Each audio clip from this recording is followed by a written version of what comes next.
Bonjour tout le monde, c'est Margot, j'espère que vous allez bien, perso moi ça va. Du coup aujourd'hui on se retrouve pour un nouvel épisode et aujourd'hui je suis de retour pour vous parler du drama japonais Gannibal, un drama spécial Disney+, issu d'un manga de 7 épisodes et qui date de 2023. Ce drama, je l'ai regardé grâce à la recommandation d'une de mes abonnées. Donc petit coucou à toi si tu passes par là. C'est une abonnée qui m'a recommandé sous un live TikTok en fait de regarder ce drama parce que je n'en avais absolument pas entendu parler. Et du coup je me suis dit allez why not, on se met dessus, pourquoi pas commencer. Et finalement je l'ai terminé, je l'ai regardé en entier. Et j'attends la saison 2 vraiment avec impatience de voir comment ça va basculer du coup. Donc voilà. Alors rapidement, du coup, quels sont les acteurs qui jouent à l'intérieur? Alors moi, c'est vrai que les acteurs, je les connaissais pas du tout. L'acteur principal masculin, il s'appelle Yagira Yuya. Je le connaissais pas. De base, c'est un acteur d'après ce que je peux voir, mais je ne le connaissais pas du tout. Les dramas qu'il a fait ou les films qu'il a fait personnellement, je n'en avais jamais vu, donc c'était ma première histoire avec lui. Et c'est notre acteur principal, j'ai pas été trop dans les détails pour les autres acteurs, peut-être que certains vous en reconnaîtrez. Personnellement, je ne suis pas assez consommatrice de J-drama pour vraiment pouvoir reconnaître des têtes. Alors du coup, rapidement, de quoi parle Gannibal? Alors déjà, je pense qu'avec le titre, vous pouvez deviner le thème de ce drama. Je pense que ça fait beaucoup penser à un autre mot qui s'appelle Hannibal. Donc parce que vous commencez à capter, il faut savoir aussi que c'est issu d'un manga. Donc pour ceux qui ont lu le manga, voilà, pas besoin de vous expliquer. Mais pour ceux qui ne connaissent pas du tout l'histoire et qui n'en ont pas entendu parler, ce que je peux comprendre parce que moi aussi j'en avais pas du tout entendu parler. Et c'est d'ailleurs très étonnant quand on va parler après de la qualité visuelle et la qualité générale de cette production. C'est très étonnant que Disney n'ait pas justement fait la promotion de ce drama. Mais bon, ça aussi, il y a une autre explication, on en parlera après. Ça va parler de notre personnage principal qui s'appelle Agawa Daigo. On nous explique que ce personnage-là est un policier qui, un jour, au début de l'histoire, du coup, va se faire muter dans un village complètement perdu. Il va se faire muter en tant que policier, du coup l'unique policier de ce village qui est un peu paumé en plein milieu de la forêt, un petit peu en plein milieu de nulle part. Il est censé remplacer l'ancien policier qui vivait là et qui a mystérieusement disparu et qui est accessoirement aussi quelqu'un d'assez proche en fait de notre personnage principal. Il se connaissait déjà depuis avant, je crois que c'était une sorte de mentor pour lui ou quelque chose comme ça. Et du coup il est censé justement venir dans ce village pour prendre sa place. Et lorsqu'il va justement prendre son poste dans ce village, il va se rendre compte en fait que il y a quelque chose d'étrange avec ce village. Déjà premièrement, il y a une succession de morts. Le drama va débuter directement avec un premier corps qui va être trouvé dans la forêt. Et très vite, en fait, les gens vont commencer à arriver à la conclusion que cette personne qui a été tuée au début de l'histoire, elle a été tuée par un ours. Sauf que lui, notre policier, il va pas être de cet avis en fait. Tout simplement parce que il va constater que sur le bras de ce corps-là, il y a des morsures. Et du coup, notre personnage, il va commencer un petit peu à se poser des questions. Il va se dire, mais comment ça se fait que déjà il y a ces meurtres-là, il y a ces corps-là qu'on retrouve. Il va avoir une petite intuition, un petit truc qui va lui dire, ce village, il est bizarre. Et justement, il va essayer un petit peu de commencer à mener l'enquête sur ce qui se passe. Pourquoi justement il y a ces corps, qu'est-ce qui se passe? Pourquoi aussi son mentor a disparu quelques années avant? Est-ce qu'il est toujours en vie? Il n'est pas en vie? Et les choses ne vont pas se passer comme prévu. Voilà, je vous en dis pas trop, je vous laisse regarder l'histoire. En tout cas, franchement, c'était plutôt pas mal comme drama. Alors rapidement, du coup, qu'est-ce que j'ai pensé de ce drama en point positif et en point négatif?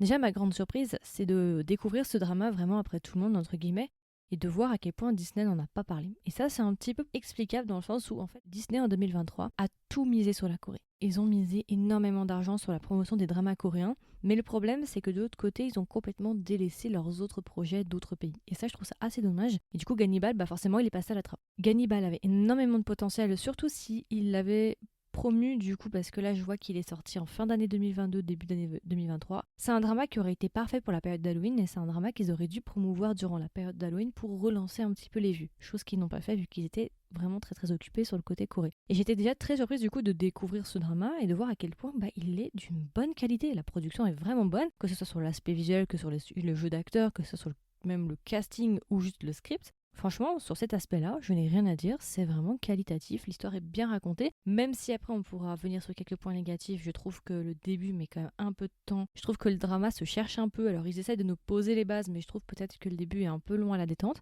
mais déjà je suis très surprise de la qualité et la manière dont c'est raconté. Donc voilà, c'est un bon drama, c'est un drama que j'ai apprécié, qui est plutôt qualitatif, qui est bien écrit, qui est plutôt bien raconté, mais à part le début, voilà, un petit peu long. En règle générale, c'est un bon drama. Après, moi, c'est pas mon drama de ma life. Et puis, il faut aussi prendre en compte que ce drama, c'est un drama que j'ai regardé pendant la période des fêtes. Oui, je sais, ce n'est absolument pas la période à laquelle il faut regarder ce drama. C'est un drama qu'il faut regarder généralement en octobre et tout. Mais là, bon, on me l'a recommandé. On était en décembre, période des fêtes. Donc bon, je l'ai regardé.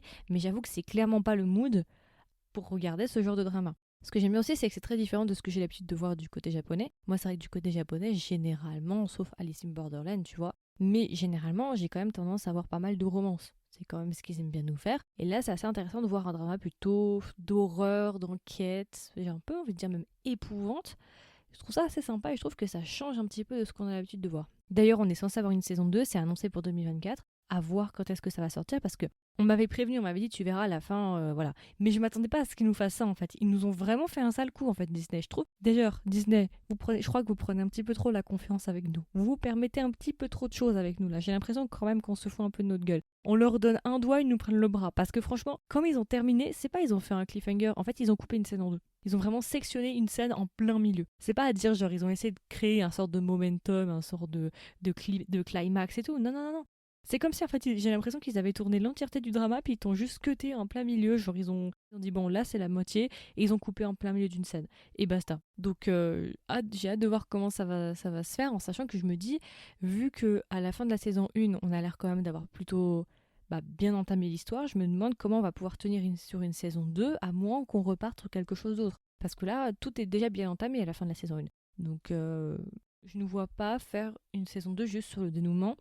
Donc je me dis, il va y avoir quelque chose qui va refaire partie à la machine, je suppose, et qui va nous faire durer encore sur 6 ou 8 épisodes. J'espère en tout cas. Donc voilà, moi j'attends la saison 2 avec impatience, c'est un drama que j'aime bien. Après c'est un genre que je n'ai plus trop l'habitude de regarder, le genre un peu horreur et le genre un peu surnaturel encore, mais le genre horreur, j'avoue que ça faisait très longtemps que je n'en avais pas vu. Bon, j'avais regardé Revenant, mais la différence entre Revenant et par exemple Gannibal, c'est que Revenant, il joue en fait sur le côté abstrait, on ne te montre pas la chose. C'est de l'horreur, il y a une entité, il y a un monstre, ce que vous voulez, mais on ne nous le montre pas réellement. Tout est un petit peu mis aussi sur la place de l'imagination du téléspectateur, et ce qui fait que le monstre existe ou que l'horreur existe dans ce drama, c'est l'ambiance générale qui est écrite en fait, c'est l'atmosphère qui est écrite. Alors que dans Gannibal, on nous montre la chose. L'entité dans Gannibal, elle est montrée, c'est très visuel, on te montre la chose, il n'y a même pas de doute, il y a le côté atmosphérique, mais c'est surtout très visuel en fait. Et c'est ça aussi que j'ai plus trop l'habitude en fait de voir ça à la télé, tu vois, j'ai souvent l'habitude de regarder des choses avec plutôt qui penchent sur le côté atmosphérique. Je pense par exemple à The Host. Bon, The Host, c'est pas tout à fait juste de dire que c'est de l'atmosphérique à 100%. C'est partiellement de l'atmosphérique, c'est-à-dire que la bête dans The Host, elle est montrée, mais elle est très rarement montrée, et le reste du temps, on essaye de jouer avec ton imagination pour créer la présence du monstre. Bon bref, je pars un peu sur des trucs un peu trop parchés, mais voilà. Et donc j'ai plus trop l'habitude de voir le genre du coup de Gannibal, en tout cas d'avoir des choses aussi frontales et des choses aussi visuelles. Donc je sais plus pourquoi je dis ça, je me suis perdue, mais voilà. Alors niveau point négatif, est-ce que j'en ai? Bah pas vraiment. Mis à part, comme je vous ai dit, préférer au contraire qu'on joue avec notre imagination et que ce soit plus subtil et qu'en fait on ne nous montre pas de facto la chose, qu'on la voit pas nécessairement ou qu'on voit des morceaux mais qu'on ne la voit pas en entier et que justement on laisse un petit peu faire travailler l'imagination du téléspectateur et justement aussi créer une sorte d'angoisse, de peur un petit peu imaginaire, vous voyez, basée sur une forme d'imaginaire ou basée sur une forme d'incertain.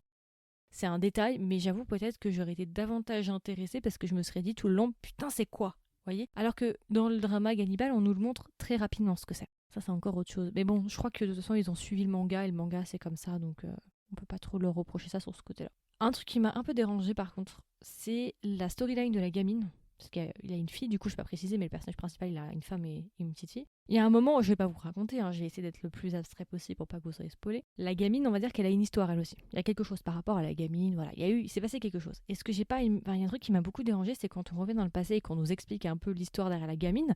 T'as une scène où la gamine, elle passe d'un enfant de 10 ans à presque une adulte à la manière dont elle se comporte et à la manière dont elle parle. Et même, j'ai trouvé, il y a une scène en particulier qui se passe dans un appartement, je ne sais pas trop, où elle a un petit monologue, d'ailleurs c'est le monologue le plus long qu'elle nous donne, la gamine. Ce petit monologue-là, ou en tout cas ce semblant de monologue ou de phrase, je l'ai trouvé extrêmement dérangeant, extrêmement déplacé en fait. Pourquoi lui donner cette histoire-là? Pourquoi lui donner cette phrase-là alors que ça colle pas du tout avec une gamine de 10 ans, la manière dont elle parle, la manière dont... Enfin, je sais pas, j'ai pas compris, je vous avoue, hein, j'ai pas compris, j'ai trouvé ça très dérangeant et très malsain. Parce que tu me dis, la gamine, elle a encore 16 ans. Je me dis, bon, à la limite, mais la gamine, elle en a 10 ou 12. Enfin, vous voyez ou pas? J'ai trouvé qu'il y avait un décalage, je me suis dit, ça sortait un petit peu du truc. Alors je sais pas si c'est comme ça dans le manga et c'était une volonté du mangaka, j'en sais rien. Mais ça, j'avoue, ça m'a un peu dérangé, j'ai trouvé ça hyper malsain parce que c'était vraiment des paroles d'adultes en fait. Bon, bref, voilà, je pense que vous avez capté pour ceux qui ont vu le drama. Et je voulais juste peut-être faire des disclaimers quand même. Si vous savez pas trop si vous allez le regarder ou non, j'aimerais quand même vous mettre des petits disclaimers, comme ça vous pourrez choisir en connaissance de cause. Gannibal, c'est un drama qui est extrêmement lourd, pesant et malsain. Je l'avais dit déjà pour Strangers from Hell, Mais vous voyez, dans Strangers Female, la différence, c'est que je trouve que Strangers Female, par la suite, ça s'allège. Parce qu'il y a un côté bromance, parce qu'il y a un côté qui allège la chose, même si c'est très dérangeant et très malsain.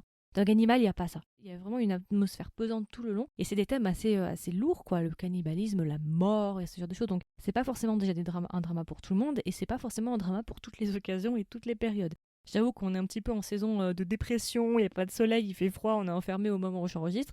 Et puis en plus, moi, j'ai pas vu le soleil depuis je sais pas combien de temps. Je vous avoue que c'est peut-être pas le meilleur drama à regarder. C'est plus un drama que je vous conseille de conserver plutôt pour Halloween. Je pense que Halloween, ça collerait parfaitement. Et prenez en compte aussi qu'il y a un cliffhanger. Alors je ne sais pas quand l'épisode sortira, si la saison 2 sera déjà sortie. Peut-être que j'essaierai de caler justement mes 2 épisodes sur la saison 1 et la saison 2 en même temps pour que vous n'ayez pas à attendre. Et du coup, alors, si je devais recommander le drama à un ami ou une amie, qu'est-ce que je lui dirais? Et est-ce que même je le recommanderais le drama? Alors moi, je le recommande aux personnes qui aiment l'horreur et qui aiment tout ce qui est un peu l'aspect psychologique, enquête, mais surtout avec un peu d'horreur et un peu de surnaturel quand même. Si vous aimez ça, que c'est votre cam et que vous voulez un drama de bonne qualité, assez lourd, assez pesant, comme je vous ai dit juste avant, allez-y, vous allez adorer. Si vous aimez aussi les dramas japonais et que vous voulez quelque chose d'un peu différent, que vous en avez marre des romances, pourquoi pas tenter votre coup, mais voilà, gardez en tête quand même que c'est assez lourd. L'abonnée qui me l'avait recommandé, elle m'avait dit attention, le drama met un peu de temps à commencer, il faudrait que tu tiennes à peu près jusqu'au 4e épisode et après ça s'améliore, et elle avait totalement raison. À partir du 5e, vraiment ça commence à décoller, tu sens que tu commences vraiment à être dans l'histoire et là ça commence à démarrer. Donc voilà, gardez en tête que le début met un peu de temps mais après ça vaut la peine. Et du coup, alors si je devais donner une note à Cannibal, une note sur 20, combien est-ce que je lui mettrais? Je lui mettrais 15 sur 20. Drama sympa, c'est peut-être pas le drama de ma life, mais ça reste quand même un bon drama, un drama extrêmement sous-coté, mais vraiment qui est passé inaperçu et je ne comprends pas. Enfin si, je comprends maintenant pourquoi, mais voilà, je trouve ça assez dommage parce que je pense que, à mon avis, il peut plaire. Alors c'est vrai que c'est un drama assez niche, c'est pas un drama qui va plaire à tout le monde, mais je pense que ce drama peut justement rencontrer une certaine audience. Malheureusement, ce drama n'a pas réussi à toucher toute l'audience qu'il mérite ou qu'il pourrait atteindre.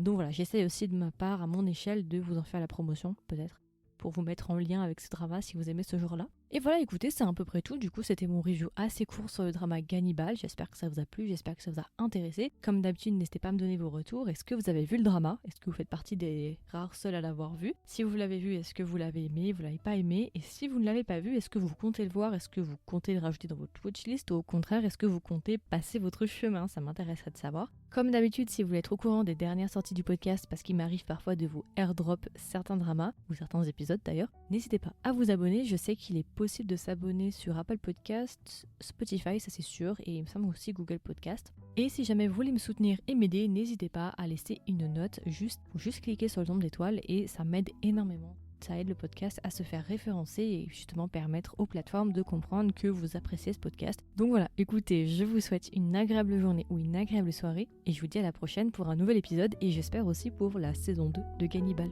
Bye bye!